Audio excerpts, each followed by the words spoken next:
Muy buenas, mi nombre es Santiago Barón Gutiérrez, soy residente de farmacología clínica de la Universidad de La Sabana y hoy vengo a hablarles acerca de un tema muy apasionante y muy interesante que es el uso seguro de antibióticos en pediatría. Para empezar, quiero mostrarles esta gráfica, una gráfica bien bonita que nos muestra cómo ha sido la expectativa de vida desde casi que el inicio de los tiempos eh, y vemos cómo entre ese momento hasta hace 200 años pues no cambió demasiado. Más o menos rondaba los 30 años y a principios del siglo XIX también rondaba los 30 años. Y como algunos hitos de la salud pública como fueron la vacuna de la viruela, otras vacunas como la rabia, la difteria y sobre todo la higiene y el agua limpia aumentaron significativamente esa expectativa de vida. Pero vemos acá como también están incluidos los antibióticos, que pues digamos que han generado también que esta expectativa de vida pueda llegar inclusive hasta los 80 años y en países desarrollados inclusive un poco más, pueden llegar a los 90.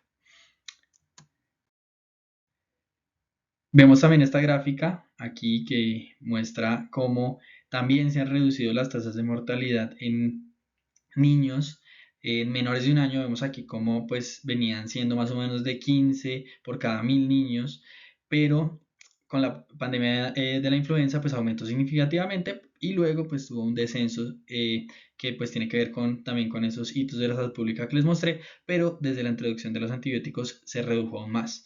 Esto no está notorio en pacientes entre 1 y 4 años, pero pues igual también hubo una reducción significativa. A pesar de que pues, los antibióticos muestran esto, que pues, han sido muy importantes para poder vivir más, para poder vivir mejor, echa la ley, echa la trampa. Es decir, los antibióticos han generado resistencia. Y como vemos aquí, pues los antibióticos han tenido una evolución en donde pues cada vez tenemos antibióticos con más mecanismos de acción, pero esos mismos mecanismos de acción ya tienen resistencia por los 4 mecanismos grandes que ya conocemos, como son las bombas de flujo, como son el cierre de porinas, como son la modificación del sitio target y la inactivación por medio de enzimas.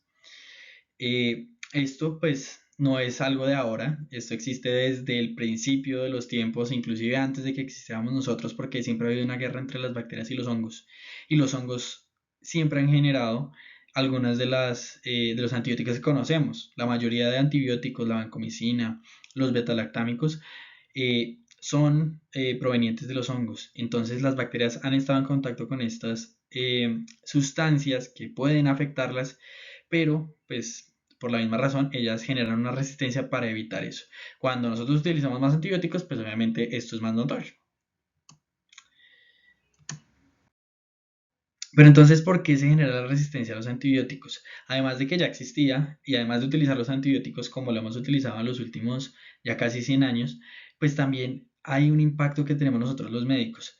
Obviamente esto no es solo de nosotros, también hay parte de la ganadería, de la veterinaria, pero nosotros también tenemos un impacto importante y sobre todo cuando usamos inapropiadamente los antibióticos, cuando los sobreusamos, cuando los usamos cuando no hay una indicación, cuando damos dosis incorrecta y cuando damos una duración mayor de la necesaria, pues vamos a aumentar esa resistencia antibiótica.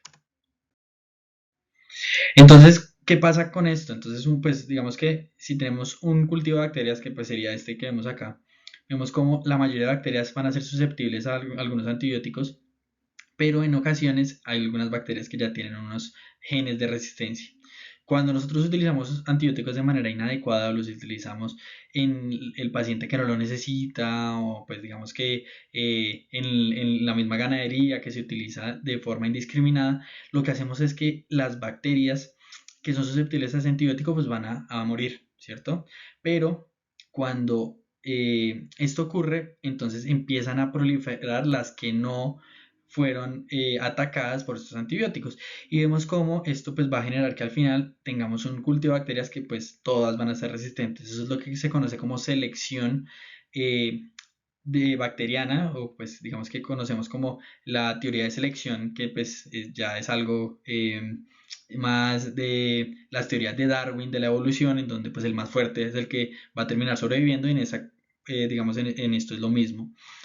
¿Qué pasa? Que esto también ocurre por una traslocación por medio de plásmidos hacia otras bacterias susceptibles de esos de esos genes de resistencia. Eso también puede ocurrir acá arriba, como veíamos, pero pues digamos que haya contacto de bacterias resistentes con bacterias sensibles también puede hacer que se aumente la resistencia.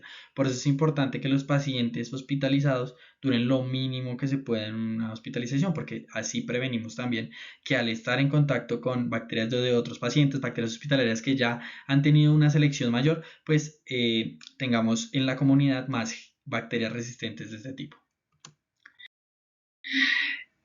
Esto pues digamos que para tener en cuenta también es importante que genera algunas consecuencias, entonces aumenta la mortalidad y la morbilidad, puede generar disminución del arsenal terapéutico, entre más resistencia haya pues vamos a tener menos medicamentos con que actuar, con que los cuales utilizar para nuestros pacientes. Esto aumenta también los costos y disminuye inclusive la productividad de los países. Hay un dato que me parece muy interesante, es que la resistencia bacteriana para 2030 puede generar una reducción del 1% de la economía mundial solo por sus efectos, digamos, clínicos que puede llegar a generar por esa pérdida de vidas, por una disminución de los antibióticos y por ese aumento de los costos en el sistema de salud que se generan a partir de esto. Y este es un dato que pues también me parece que tenemos que recalcar, y es que para 2050 la resistencia antimicrobiana va a representar el mayor problema de salud pública en el mundo. Esto pues son datos muy poco consoladores, y esto pues no lo digo yo, lo dice la ciencia, ¿cierto? Como vemos en esta gráfica, ya se ha estudiado, esto es de un estudio que se hizo por parte de la OMS en diciembre de 2014, y vemos como para 2050 vamos a tener 10 millones de personas que mueran por resistencia a antibióticos. Para ese momento, en 2014, eran 700.000 personas que morían. Y como vemos en ese momento del 2014, era menos prevalente la muerte por resistencia antimicrobiana que por accidentes de tránsito, pero esto va a ser mucho más prevalente en unos años y va a representar un problema de salud pública bien importante. Ten en cuenta que de esos 700.000 que murieron en 2014 por resistencia antimicrobiana, 200.000 eran neonatos, es decir que 2 de cada 7 pacientes pueden ser niños, pueden ser neonatos, entonces es un problema que pues no representa solo a los adultos, sino que también representa mucho a los niños y pues en este caso a los neonatos. Y acá vemos cómo para 2019 ya había aumentado significativamente, de 700.000 pasó a 1.270.000 muertes atribuibles por resistencia a antibióticos, pero muertes asociadas a resistencia a antibióticos era mucho mayor, de 4.950.000.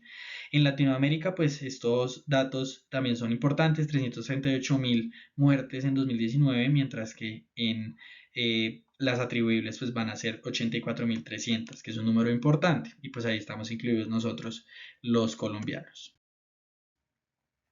Pero entonces, ¿cuáles son las causas del problema de resistencia antimicrobiana en pediatría, aparte de lo que ya mencioné, de ese uso inapropiado de antibióticos? Hay unas cosas que tenemos que tener en cuenta, y es que el pobre conocimiento de los microorganismos asociados a diferentes infecciones puede llevar a este uso inapropiado de antibióticos.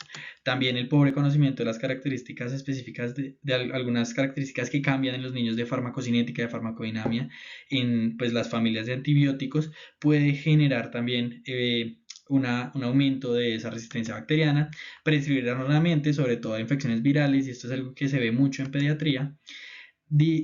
No desescalonar o descontinuar los antibióticos adecuadamente. En ocasiones se vuelve difícil para algunos médicos quitar un antibiótico cuando ven mejoría en un paciente, aunque esa mejoría no tenga nada que ver con los antibióticos. También el uso de antibióticos de amplio espectro de forma innecesaria puede facilitar ese problema, y algunos antibióticos contraindicados en la edad pediátrica pues pueden hacer que utilicemos los que están indicados, y pues algunos de esos indicados pueden aumentar más esa resistencia bacteriana. Este último digamos que es muy difícil impactar sobre él, aunque pues es posible con la llegada de nuevos antibióticos que pues puede surgir en los próximos años, pero los otros 5 es algo en los que podemos impactar hoy. Entonces hay que tener en cuenta esto. Para esto, pues tenemos lo que llamamos el uso seguro de antibióticos. Y el uso seguro de antibióticos va a representar muchas cosas, pero yo lo quiero resumir en esto. Lo primero es voy a mostrarles cómo funciona un PROA más o menos, que un PROA es el programa de optimización de antibióticos en el cual buscamos evitar que se forme esa resistencia y que tengamos algunas otras intervenciones o otros desenlaces adversos, más bien, que puedan impactar sobre la resistencia, sobre el paciente. Y vamos a ver cómo con estas 4 preguntas podemos llegar a un uso seguro de antibióticos mayor. El primero es cuándo iniciar antibióticos, lo segundo es qué antibióticos y a qué dosis iniciar, cómo ajustarlos y cuándo suspenderlos. Vamos a ver esto detalladamente a continuación. Lo primero pues es mostrarles algo sobre ese programa de optimización de antimicrobianos.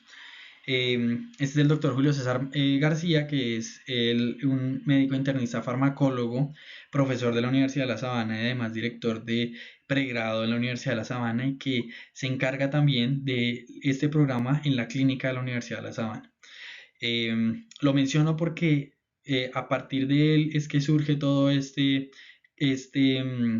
interés por optimizar los antibióticos, sobre todo en la Universidad de La Sabana, y él, pues, digamos que es el encargado de gestionar esto, como les mencionaba, en la clínica todos los días. Entonces, ¿qué es el PROA? El PROA es un conjunto de intervenciones para monitorizar y promover el uso adecuado, responsable y seguro de los antimicrobianos. ¿Listo? Entonces, esto, pues, digamos que incluye muchas estrategias, muchas políticas que se implementan en un hospital para esto, y generalmente lo conforman infectólogos, farmacólogos clínicos, internistas, pediatras, médicos familiares, químicos farmacéuticos y microbiólogos. Y pues aquí también quiero mencionar a los bacteriólogos, que pues no están en esta lista. Generalmente se requiere un microbiólogo o bacteriólogo, se requiere también de un infectólogo y de un químico farmacéutico para tener un PROA en Colombia. Pero pues digamos que las otras especialidades también pueden estar incluidas en este grupo. ¿Cuáles son los objetivos de este programa?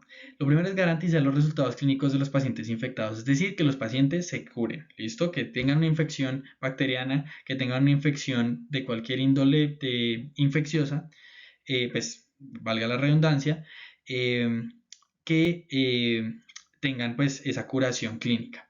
Pero también, como les mencionaba, disminuir los efectos adversos de los antimicrobianos, dentro de los cuales está la toxicidad, que pues es frecuente, como vemos todos los días, pues hay muchos pacientes que desarrollan toxicidad por vancomicina, nefrotoxicidad específicamente, muchos pacientes que pueden tener alergias o pueden tener otro tipo de eventos adversos que pudieran prevenirse usando adecuadamente los antibióticos.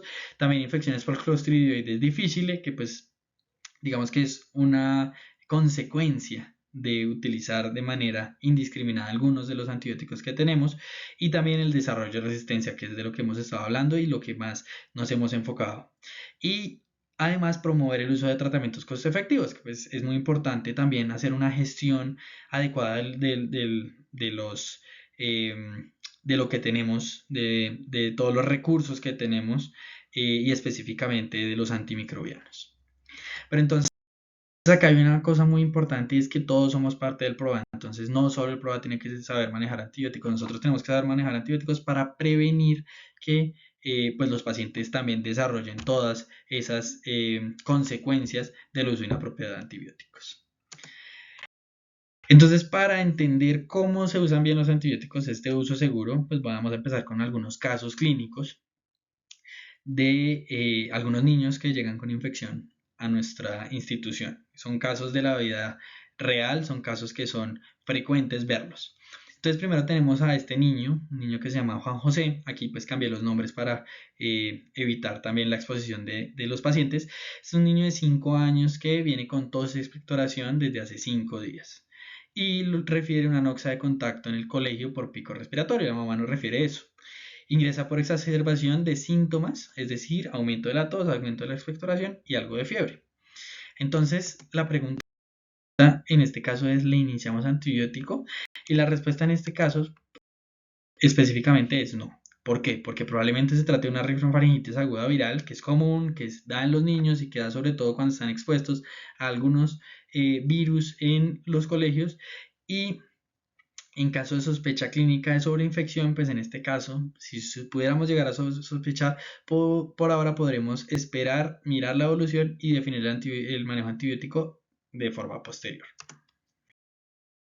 Acá también tenemos a esta paciente de 7 meses, Samantha, que viene por fiebre y quejido desde hace 24 horas, sin otros síntomas asociados. Se le hizo una revisión muy exhaustiva, un examen físico completo, no se le encontró nada y por tanto se tomó un uroanálisis, que el uroanálisis, pues como vemos acá, pues tiene un pH que pues tiende a la acidez, con una esterasa leucocitaria positiva, nitritos que en este caso son negativos, unas bacterias con 2 cruces y como vemos aquí piuria de manera importante con algo de hematuria y con un gramo de orina que muestra bacilos gram negativos 15 a 30 por campo. En este caso pues nos hacemos la misma pregunta, ¿amerita el paciente que le iniciemos antibiótico? Y en este caso, pues sí amerita. ¿Por qué? Porque posiblemente se trate de una infección de vías urinarias altas, específicamente una infección febril, y por lo tanto se inicia antibiótico y pues se realiza un urocultivo para guiar la terapia antibiótica. Y por último tenemos a Matías Camilo, un paciente de 2 meses que llega por fiebre y quejido desde hace 2 días, sin otros síntomas asociados, y que nos dice la mamá que llora toda la noche y no la deja dormir. Entonces llega a las 3 de la mañana a la clínica, casos de la vida real, y le encontramos al examen físico unas amígdalas eritematosas con una pequeña placa en la amígdala izquierda. Cuando nos hacemos esta pregunta es un poco más difícil porque como vemos el primer niño tenía un cuadro muy viral. En este caso el cuadro, aunque puede ser viral, por esa placa podríamos decir no, puede que sea más bacteriano. Pero las placas no significan infección bacteriana. Y entonces en este caso nosotros esperamos porque la mayoría de las faringoamigdalitis en los niños son virales y la mayoría de placas también son de origen viral. El virus significa inflamación, no significa una infección como tal por una bacteria. Y haremos lo mismo que el paciente, nuestro primer paciente Juan José. Lo que haremos es esperar y decidir manejo antibiótico con la evolución del paciente. Entonces con esta primera aproximación a estos 3 casos clínicos, la pregunta pues que quiero que abordemos a partir de esos casos es ¿cuándo iniciar antibiótico?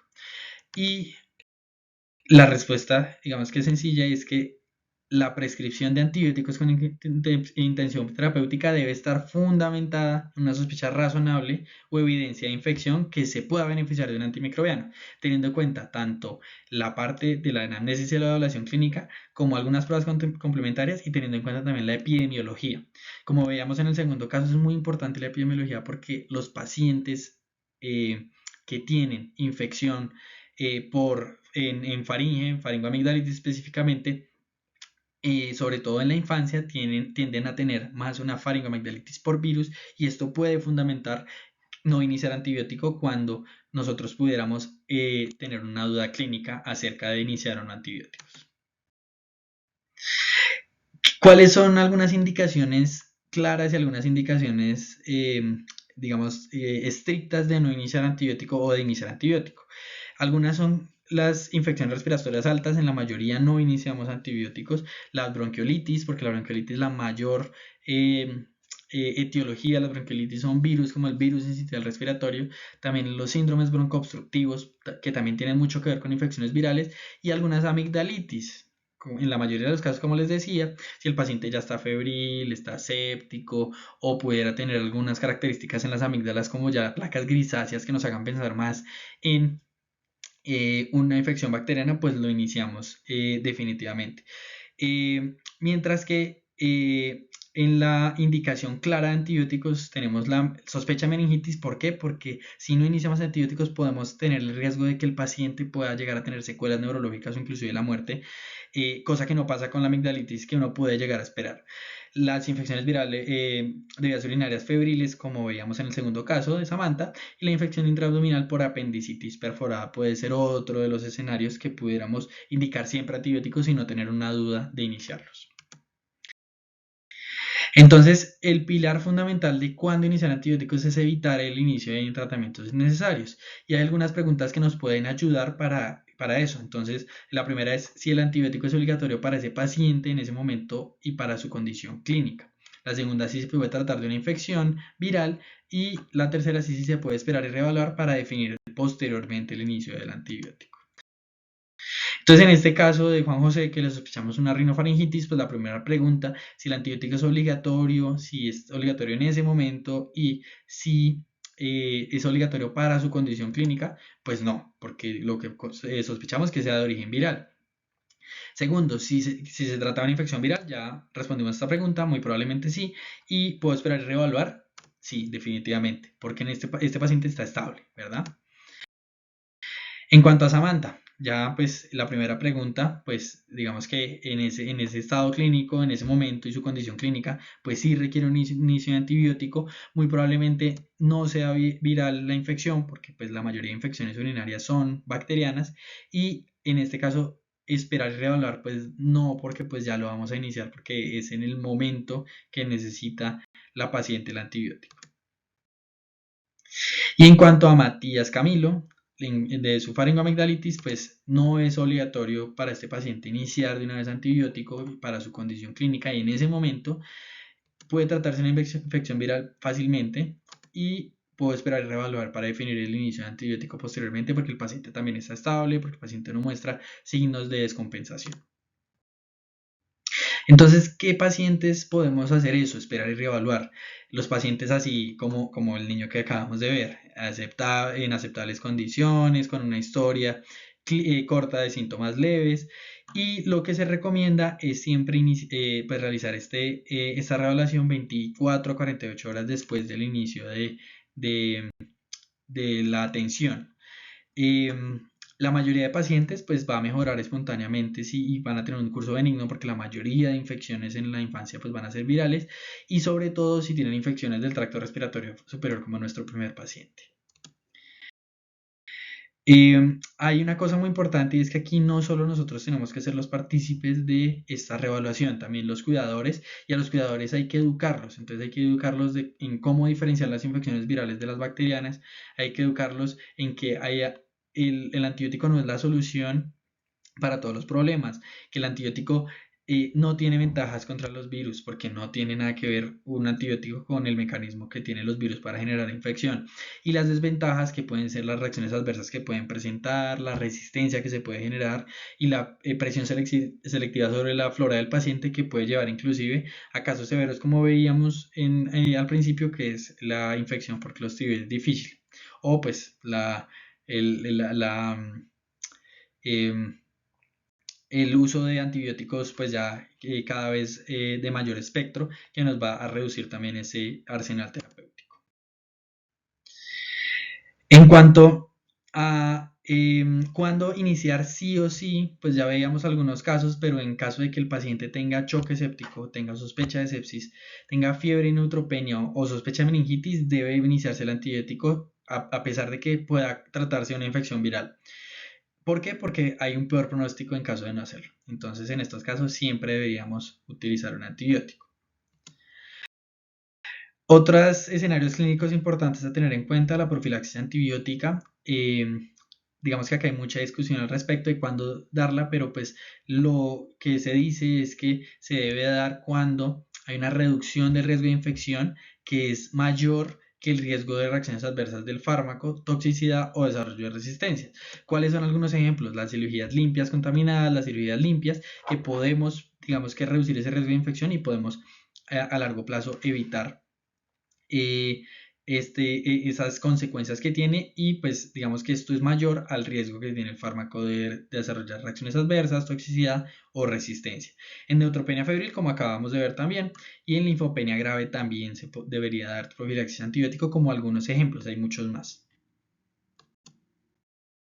En cuanto a las muestras microbiológicas, esto es muy importante y pues lo mencionaba un poco en el caso de Samantha y es que se debe tomar un urocultivo para dirigir la terapia.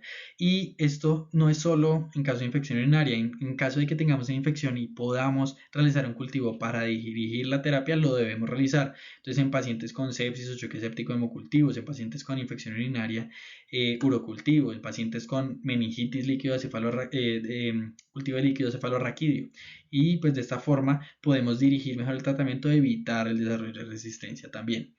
Esto pues digamos que también debe tener en cuenta que al realizarlo no solo estamos beneficiando al individuo al dirigir la terapia, sino que identificamos la epidemiología local de las infecciones y así podemos dirigir mejor la terapia empírica, es decir, administrar los antibióticos de forma inicial a los pacientes de una manera más certera, sabiendo cómo es el perfil de bacterias y pues, de otros microorganismos en nuestras comunidades.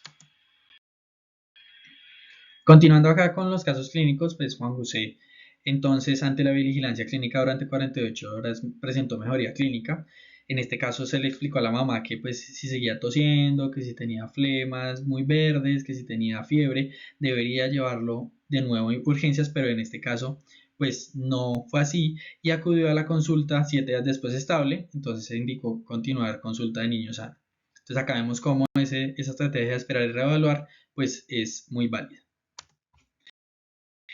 Asimismo, Samantha, pues tenemos aquí que se le inició manejo con cetraxona y esto porque cuando se reinterrogó a la madre dice haberle dado cefalexina por 3 días y no mejoró. Entonces decidimos darle cetraxona de una vez. En este caso se hospitalizó y se solicitó orocultivo previo al inicio del antibiótico. Esta es una estrategia que ya vamos a ver que pues digamos que tiene algo de sentido y que pues digamos que tiene, nos previene también que pues no haya una efectividad clínica con algún antibiótico que ya fue aplicado.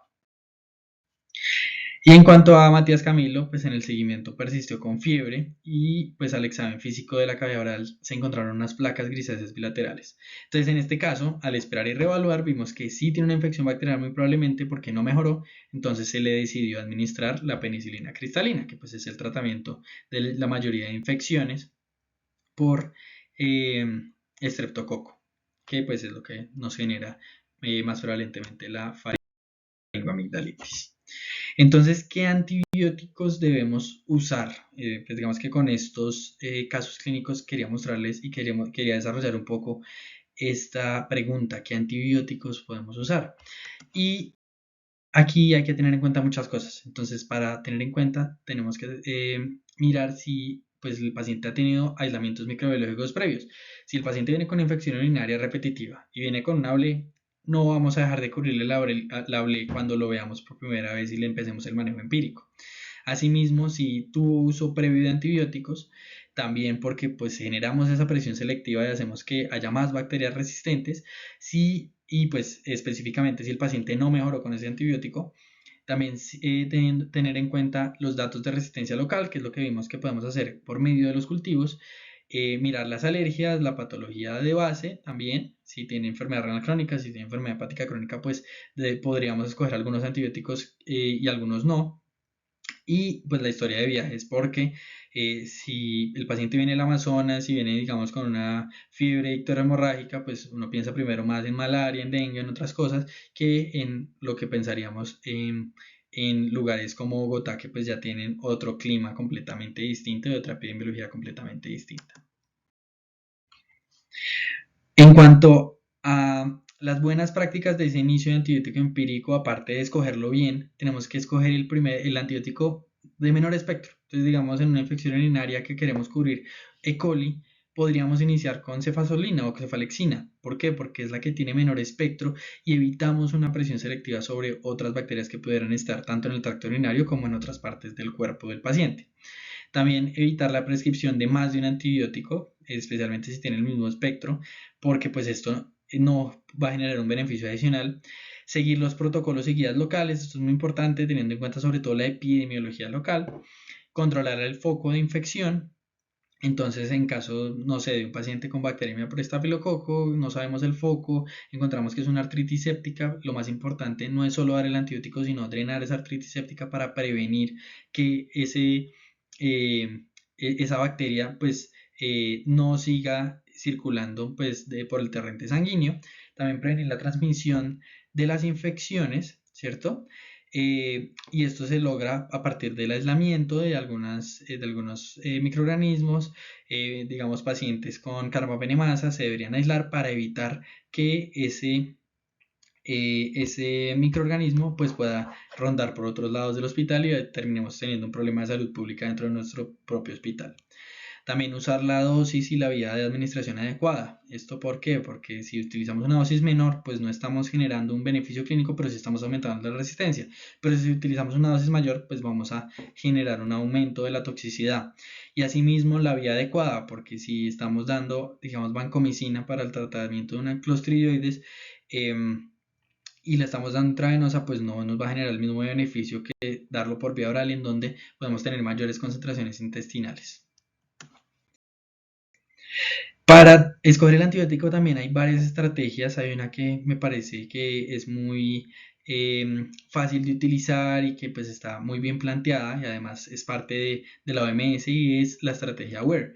Esta es una herramienta muy chévere en donde tenemos tres grupos de antibióticos, y como lo vemos es una pirámide que está semaforizada, en donde tenemos algunos antibióticos que podemos acceder de forma digamos más fácil, que no tendríamos alguna restricción, que no tendríamos que vigilar tanto porque no generan tanta resistencia, y son esos que hacen parte del Access. También los que hacen parte del Watch, que pues ya serían esos antibióticos que ya uno tiene que vigilar un poco más, que pueden desarrollar más resistencia, que pueden tener un poco más de toxicidad. Y los últimos que ya son reservados, que generalmente los utilizan sobre todo pues expertos en el tema, y que los evitamos porque pueden ser o muy tóxicos o pueden generar mucha resistencia. Entonces algunos de los ejemplos, como vemos acá en el Access, que pues podrían ser la primera o segunda línea de antibióticos generando una eficacia terapéutica con mínimo riesgo de resistencia, son por ejemplo la amoxicilina, la cefalexina, el trimethoprim, sulfametoxazol. También pues tenemos los Watch, que pues como veíamos pues solo indicados si no hay opciones en el primer grupo, y pues generan mucho más riesgo de resistencia.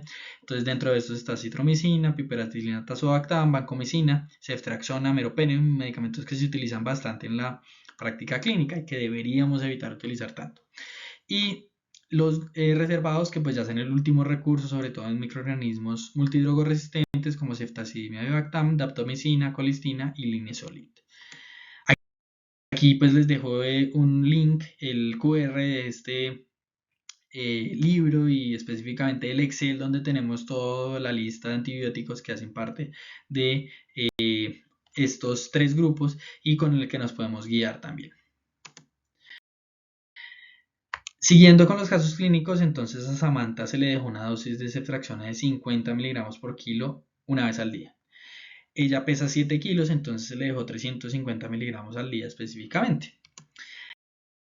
En cambio a Matías Camilo pues se le dejó una dosis de penicilina de 600.000 unidades, dosis única intramuscular. Como vemos aquí pues es completamente distinto al esquema anterior, porque acá no tiene nada que ver con el peso del paciente, es una única dosis y siempre es la misma dosis, que depende del peso, específicamente de si es mayor o menor de 27 kilos, pero que no varía tanto entre digamos el paciente de 10 kilos y el de 18, que pues como podría variar con la ceftriaxona.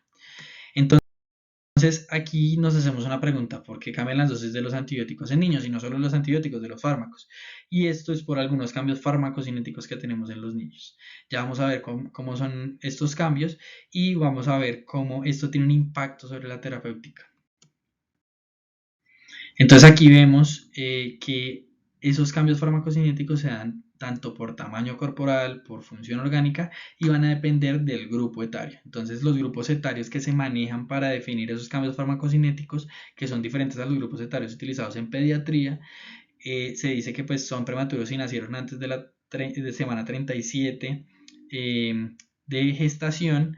Neonatos pues si nacieron más de la semana 37, o si ya pasaron, algunos pues llegaron a su edad corregida de mayor a 37 semanas de gestación y llegan hasta el mes de edad. Los infantes, que van del mes de edad hasta los 12 meses, los niños que van desde el año hasta los 12 años, y los adolescentes de 13 a 18 años. Aquí entonces, pues a tener en cuenta, pues se van a ver afectados todas las fases de la administración, tanto la absorción como la distribución, como el metabolismo y la excreción, que es lo que conocemos como el ADME. Entonces, en la absorción vemos como el pH gástrico de los niños es mayor. ¿Esto qué va a generar? que los antibióticos o los fármacos que se administran por vía oral y que tienen un pH y que son ácidos débiles o ácidos fuertes, que pues es raro, pero que son ácidos débiles, se absorban menos. Entonces, esto pues es algo a tener en cuenta y por eso muchas veces las dosis pueden tender a ser mayores. En este caso, pues digamos que cuando el niño ya es niño, es decir, del año a los 12 años, pues ya va a tener un pH gástrico similar al del adulto, entonces pues esto no aplicaría. Siguiente, entonces pues el vaciamiento gástrico e intestinal pues va a ser mayor, lo que va a hacer que los niños estén más expuestos a los antibióticos, más expuestos a esa absorción y puede hacer que en cambio al anterior punto, pues las dosis tengan que disminuirse un poco. Sin embargo, pues esto no es tan significativo y también a la edad de un año a los 12, pues entre ese rango ya pueden llegar al valor de los adultos. En cuanto a la función biliar, pancreática y la colonización por microbios del intestino, esta va a ser menor. Esto va a hacer que pues muchas veces no se absorban también algunos medicamentos, sobre todo lipofílicos, y que requieran una mayor dosis. También pues la absorción intramuscular va a ser menor, lo que va a hacer que necesitemos más dosis intramusculares y la permeabilidad cutánea y la absorción percutánea pues va a ser mucho mayor. Entonces en estos casos las dosis serían menores. En conclusión con todo esto, va a haber menor absorción por vía oral intramuscular y mayor absorción por vía tópica. Y pues esto va a condicionar esos cambios de dosis. En cuanto a la distribución, entonces vamos a tener que los niños van a tener un aumento del agua corporal total, del agua extracelular. Esto que va a generar que la distribución de medicamentos hidrofílicos sea mayor. Entonces son medicamentos que pueden inclusive aumentar su vida media y que muchas veces se requieren disminuir la dosis o en medicamentos que pues se requiere que estén dentro del plasma pueden tener un aumento de dosis, todo lo contrario. En cuanto a la grasa corporal y el músculo, pues este va a ser menor y esto va a hacer que la distribución de medicamentos, sobre todo lipofílicos, sea menor. Y pasa todo lo contrario, entonces se requerirían unas dosis en ocasiones mayores y en otras ocasiones menores, también dependiendo de esto. Y en cuanto a la unión a proteínas, va a ser menor, lo cual va a hacer que los fármacos que están altamente unidos a proteínas pues tengan un perfil farmacocinético completamente distinto, que tengan concentraciones pico mucho mayores, lo que va a aumentar el riesgo de toxicidad, pero que tengan una exposición total al medicamento menor. Y esto va a hacer que estos medicamentos sean un poco más difíciles de iniciar. Entonces, cuando se logran los valores del adulto en cuanto a la agua corporal total, cuando el niño ya pues es grande, digamos entre los 6 y 12 años, en cuanto a la grasa corporal y el músculo, pues ya cuando el niño pues está en esa etapa de la infancia, que pues sería entre el año 1 y el año 12, y en cuanto a la unión a proteínas, entre el año y los 6 años más o menos. Y esto pues traducido pues ya más fácilmente, como veíamos también anteriormente, eh, genera una mayor distribución de fármacos hidrofílicos, una menor distribución de fármacos lipofílicos y lo que esto genera en las dosis que podemos llegar a necesitar. En cuanto al metabolismo, tiene muchísimos cambios. Aquí no traje todos, pero como vemos, varios de los citocromos, específicamente el citocromos 3A4, el citocromo 2D6, que son muy importantes, como vemos, tienen una actividad reducida. Esto va a hacer que los medicamentos tengan concentraciones que duren más en el tiempo y concentraciones que pueden tender a ser mayores, con áreas bajo la curva también mayores, y que generalmente en la infancia o en la niñez temprana, pues tengan una aproximación hacia los valores del adulto. Esto pues obviamente va a generar ese menor metabolismo hepático y una mayor concentración de los fármacos en la sangre, lo cual va a hacer que las dosis puedan tender también a disminuir.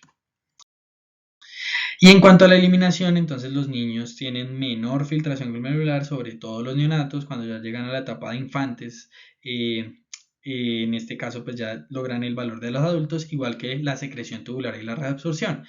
¿Qué pasa? Que la filtración glomerular disminuida hace que los medicamentos se eliminen menos, pero como tienen menor reabsorción y menor secreción tubular, entonces no se reabsorben tanto y vamos a tener que va a haber una mayor eliminación, pero sobre todo en infantes y niños. Y esto lo que va a hacer es que también requiramos dosis mayores. En cuanto a algunos ejemplos, entonces vemos aquí como la vancomicina, generalmente se dan 30 miligramos por kilo día en los adultos, pero puede llegar a ser hasta 40 miligramos por kilo día en niños y neonatos y en prematuros. Puede ser un poco menos, sobre todo por esa disminución de la tasa de filtración glomerular que tienen estos pacientes a esa edad. En cuanto a la cefazolina, vemos como también pues tienen una dosis en el adulto que ronda los 40 miligramos por kilo día, pero que en niños puede llegar a ser hasta 50, en pacientes neonatos menores a 7 días y 2 miligramos puede llegar a ser hasta 60, y en neonatos pues digamos que menores a 7 días o menores a 2 miligramos, pues ya en este caso sí disminuye un poco y tiende a ser un poco más similar al adulto, pero por esa disminución en la tasa de filtración glomerular. Aquí pues este libro es importantísimo para esto y pues digamos que acá están todas las dosis actualizadas con todos los estudios farmacocinéticos que se hacen al respecto para saber qué dosis dar. Entonces pues es lo recomendado en este caso utilizarlo, utilizar otras herramientas. Hay herramientas en internet que también nos pueden ayudar a saber cuál dosis deberíamos dar en cada escenario clínico. En cuanto a la vía de administración, entonces pues siempre se va a preferir la vía oral. Se utiliza la parenteral en ciertos casos. Parenteral hablando de otro tipo de vías como son la intravenosa, la intramuscular, la subcutánea, la inhalatoria o la cutánea, pero también hablando algo sobre otras vías alternativas enterales como sería la sublingual y la rectal. ¿Sí? Entonces en estos casos de todas estas que no son oral, pues se prefieren en pacientes sépticos sobre todo, pues en este caso la intravenosa porque tenemos un acceso directo a eh, nuestra sangre.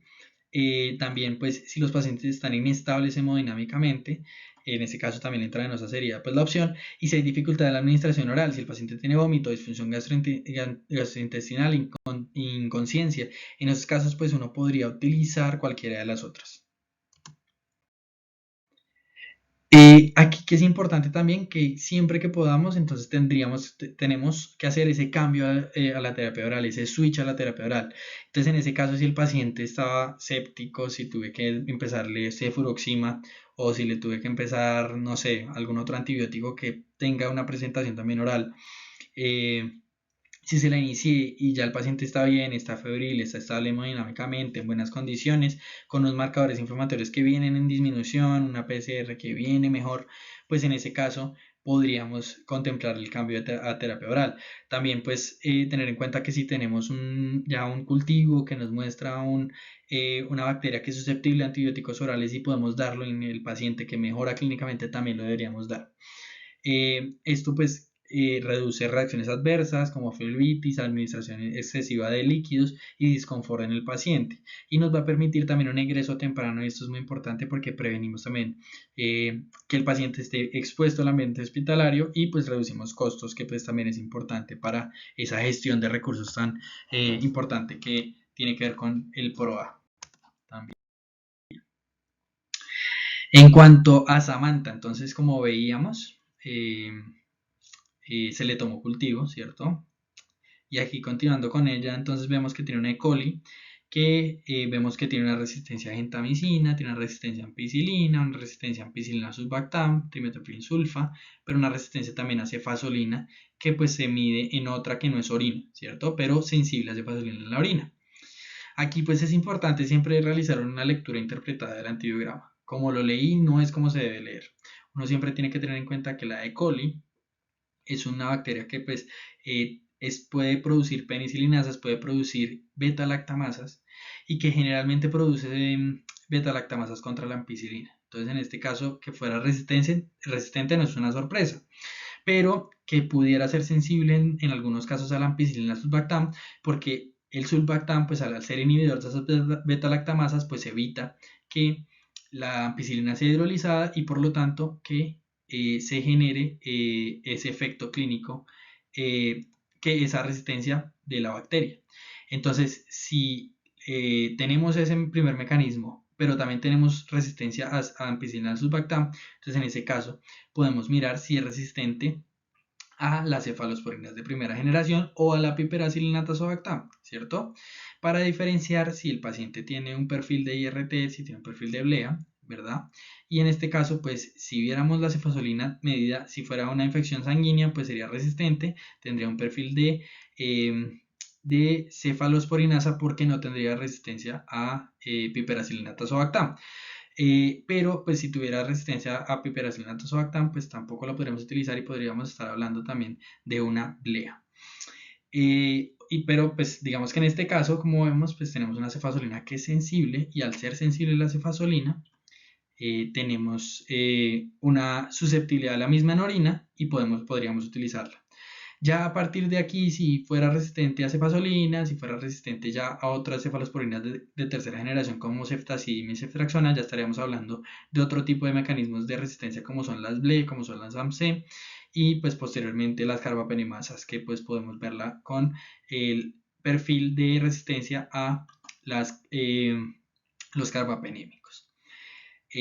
Esto es un tema que pues es muy extenso, aquí pues lo dije de forma muy abreviada, pero que pues amerita una clase completamente aparte y que pudiéramos realizar en otra ocasión.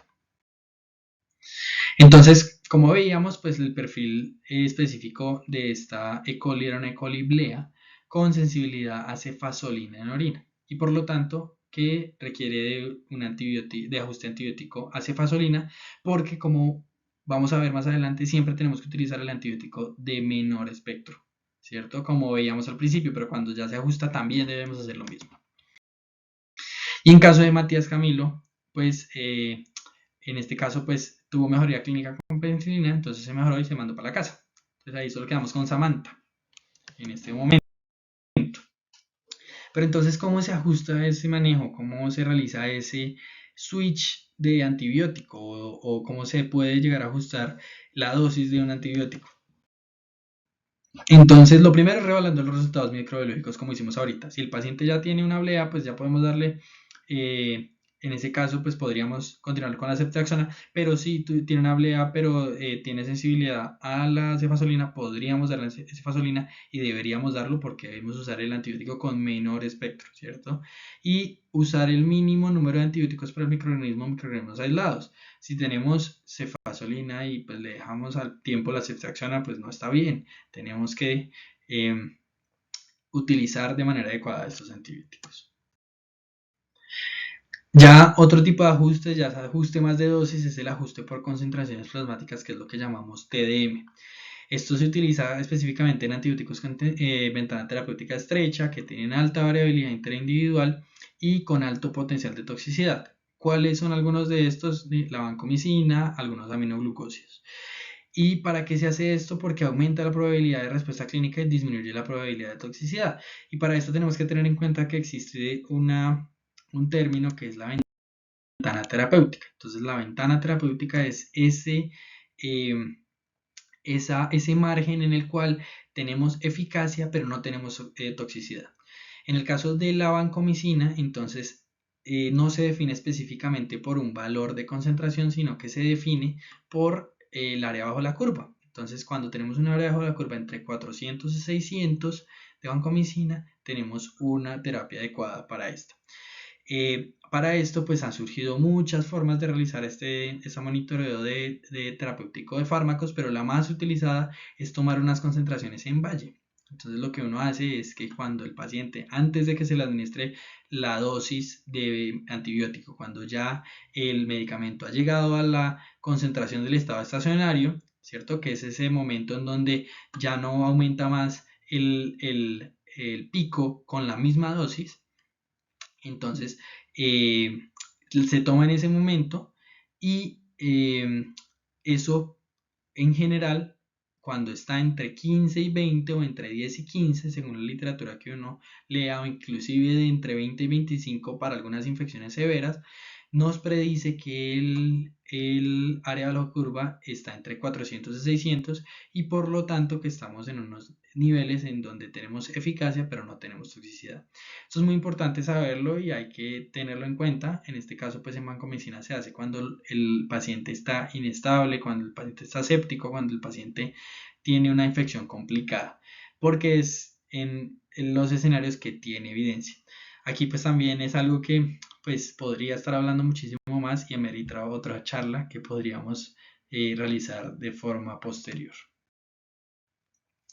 Entonces, Samantha con ese ajuste de antibiótico, entonces tuvo mejoría clínica, la PCR le descendió y se decide dar egreso con cefalexina para culminar la terapia hasta el día 7. Recordar que la cefalexina y la cefazolina son como hermanas, pero la cefalexina tiene vía oral, entonces pues es la alternativa para esta paciente. Pero entonces nos surge esta pregunta, ¿cuándo deberíamos suspenderlo? Acá vimos que se va a suspender a los 7 días, pero entonces esa duración del tratamiento, esa duración de hasta cuándo vamos a llevar el antibiótico, es importante tenerla en cuenta porque al aumentar la duración del tratamiento aumentamos también el riesgo de resistencia sin generar una eficacia clínica. Entonces es importante no usar esquemas de duración de antibióticos estrictos. Es decir, si el paciente viene bien, si el paciente viene mucho mejor y viene con descenso de la PCR, viene con mejoría clínica, nosotros podríamos decidir parar la terapia antibiótica antes de cumplir los 7 días estrictos que dicen las guías. Esto pues también nos puede ayudar también a disminuir el uso de estos antibióticos en general y prevenir pues esa resistencia. Esto pues se puede lograr a partir de una revaloración diaria para definir las especies de terapia y pues digamos en casos como este donde vamos a dar salida, en donde no podemos ver si el paciente sigue evolucionando o no, entonces si hay un esquema estricto pues usar el de menor duración, el que menor duración tenga que haya eficacia clínica en la literatura. Y cada vez, pues como vemos, hay menores tiempos según pues algunos estudios como este que les voy a mostrar. Este estudio del 2011 en el cual compararon una terapia antibiótica de 5 días versus 3 días en pacientes con neumonía no severa, niños en países desarrollados.